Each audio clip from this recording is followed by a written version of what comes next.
Okay, so here's the thing. I realized I'm not happy with who I am and where my life is currently going. I feel like I moved away a lot from myself, so we're gonna change that. And I want to document the process of doing that. And basically what this is me going through the document that I set up to figure this out and sharing the kind of things I'm going to be thinking about and some thoughts regarding the different points. It's a little bit chaotic, but I try to guide you through it. Let's go.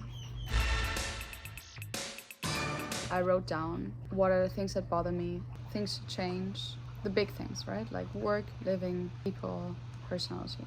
These are the main things I'm not satisfied with. And then there's also the specific things that bother me. What are the reasons these things are the way they are and develop the way they developed? I wrote down why I think I can change it, the trust that I have in my abilities to change it. I wrote down the foundation for the change, which is meditation, sports, friendships, attaining diverse knowledge in place of entertainment, creating minimalism in every way, then tulpa and secular law of attraction. And then how I want my behavior to change. What are the steps that will lead me there? And then what I need to figure out. So right now I have this, and then I also wrote down a lot of thoughts regarding it, and I wrote down who I used to be and basically how past me is different from current me in ways in which I don't want it to be different. First thing we're gonna do is we're gonna make a to-do list. So what are the steps that we need to do? We need to write down additional thoughts, who were / how different from who I was. Somebody did this thing where they were thinking about their life as a whole, right? Like looking at all the different life areas, like friendship, work, how they want to do things. And I think it would feel good for me to do a similar thing and to, write like a sort of constitution for myself in all sorts of areas. Because what I want to do right now is to have a really deep reflection and not just a superficial, or I want to change some things incrementally. And so I feel like having a framework for that would be really good.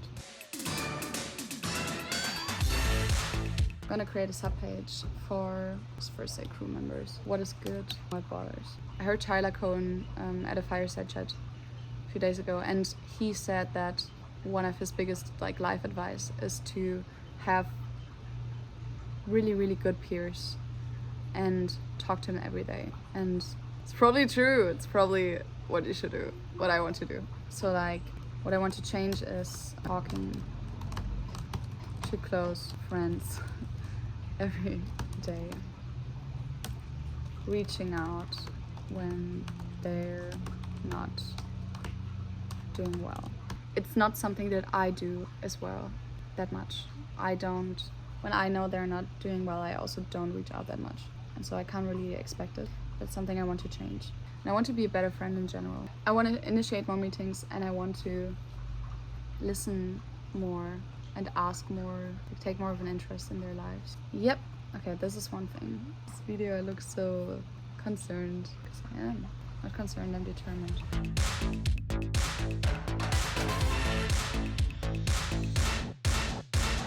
I write this on my arm every day until I get there. It's a reference to a game called Undertale, where the screen keeps popping up of every time you get to a save point, you're filled with determination, or this very little thing fills you with determination, and I really like that.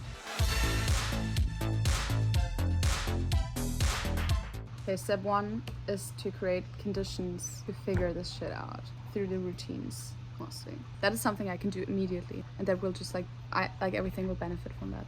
Create the conditions, enter deep reflection, figure out what I need to figure it out, partially with the prescription thing. I wrote myself a prescription like a doctor would do, about what are the things I need to do, what are the steps I need to take to heal.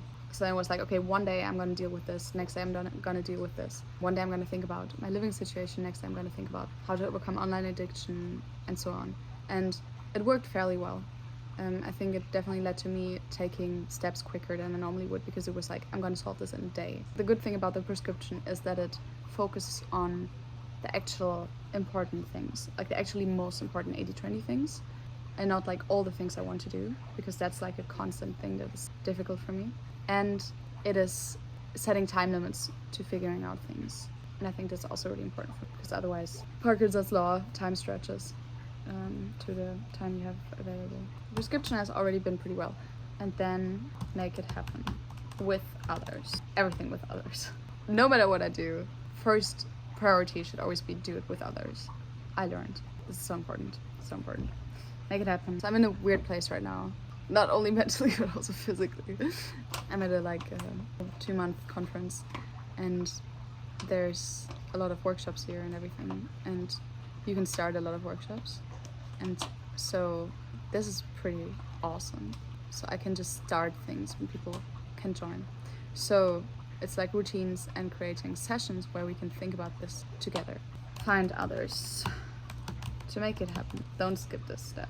I also really like the idea of finding mentors. It feels so effective that I could spend one day on it.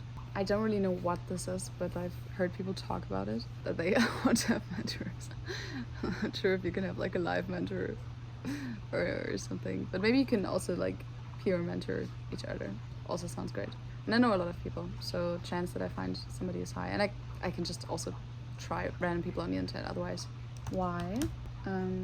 Proper choose a good mentor. How to find.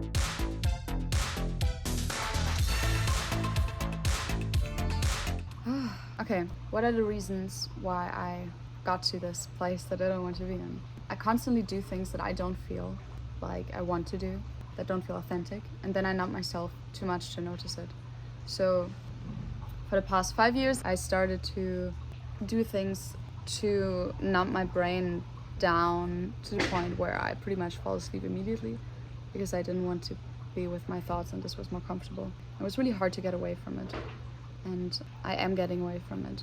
And I think quite a few people have this, that, I don't know, maybe you're on your phone until you're extremely tired or something, just because you don't want to be alone with your thoughts, and you don't want to be alone with thoughts that might say you're not happy in your life. Yeah, so this is one thing that I'm not doing anymore. Another thing is blind complacency. For the past years, I had this constant conflict of, oh, shouldn't I just be satisfied with the things that I have? Shouldn't I be grateful? If there was a situation that I wasn't happy with, maybe I needed to change myself for it. And so for a long time, I tried to be satisfied with things that I'm just not satisfied with. And this needs to stop. I shouldn't continue doing anything that feels inauthentic and that I don't actually want to do. Be it where I live, how I work, who I spend time with. Another thing is I constantly try to do things on my own, which is just incredibly ineffective. So from now on, everything I do, I need to do it with other people. So these things are pretty clear.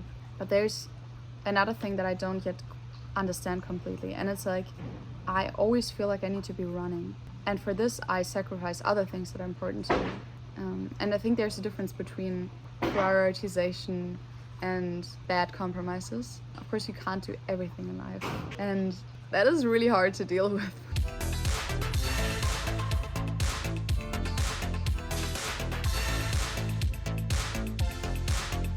I think one actually good way of dealing with this is having weekends.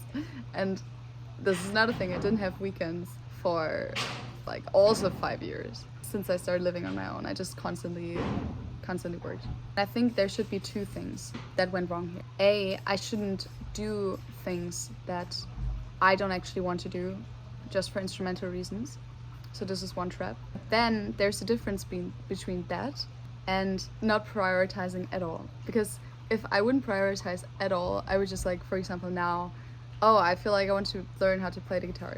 Okay, now I'm just gonna learn how to play the guitar. But then I'm neglecting other things that are really important to me. When I look back at the past weeks and I notice, oh, I only did this one thing that is important to me, but not the others, then I would feel bad. So there still needs to be some prioritization. And I call this weekends, but really it's days where you do things just because they interest you and not to fulfill some long-term goal, I would say. Just explore whatever. Read all the articles that you saved on your reading list and that you never read. Watch the videos, learn this random skill. So I think that's one other thing.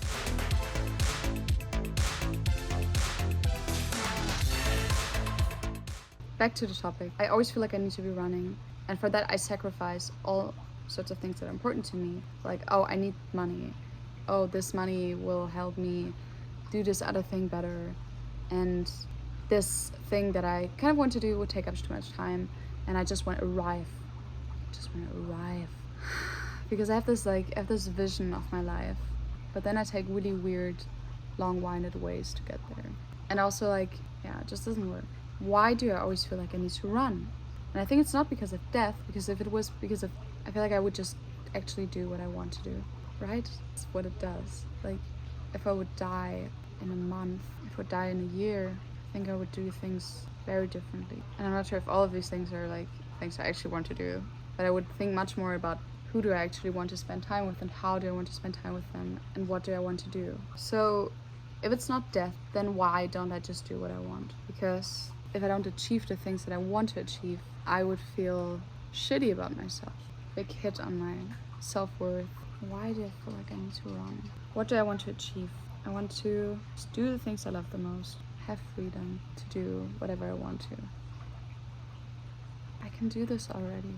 It is so weird that I kept living in the future. It makes sense that, okay, this feels important. It makes sense that I would be able to do these things better if I had more resources, if I had more freedom. But the only thing is, yeah, of course I need to get money, but I don't have such big monetary needs that I would need to work 40 hours. I can work much less. I can already live the life. Oh my god, this is making me tear up. I feel like this is the crux here. I need to go deeper into this. Awesome. This is so good. So good. It's exactly what I want to be doing. Just this right here. Figuring out life. I'm just sitting here talking to a camera. It is so weird to film a video like this with such a background. I know. My life is so horrible. But that's the thing. That's what I wanted to show. You can be in the most beautiful place on earth and be absolutely miserable. And for the longest time I thought it had to do with gratefulness and just like being happy with what you have. And it's not like I'm not. I know that this is amazing and I am very, very grateful. But I don't know, it's about like what is important to us as humans. And of course covering your basic needs is important. Like being here obviously isn't a thing that makes you happy, because otherwise I would be happy. So what I was saying, I thought that I needed to do all these things to get somewhere. It's so absurd. It's so absurd. I thought I needed to do them to get somewhere, to get to a place where I can finally do what I want to do. And I knew this is a fucking trap. I knew it when I was much younger already. I knew that this is how people become miserable, because they live in the future and because they think that they need to do something that they hate, that they don't enjoy in the present, for some future gain that then also doesn't make them happy. Or maybe it does make them happy, but it's not necessary that they need to live in the future for that. And still, somehow, I walked into the same fucking trap, because there's like apparently some like deeper mechanisms in place that steer you into that direction. And then combined with me not doing personal development work anymore. So what I need to do now is to figure out what the fuck I want, or to figure it out better, and then do that in the present already. Live where I want to live, work what I want to work, be with and find the people I want to be with. It's making me really emotional, but also really happy, because it feels like this was a breakthrough. I feel like I broke through another ceiling that I had for so long, another weird belief. I know there was a lot of talking now, and not that much doing, but it's gonna come. This was just the beginning.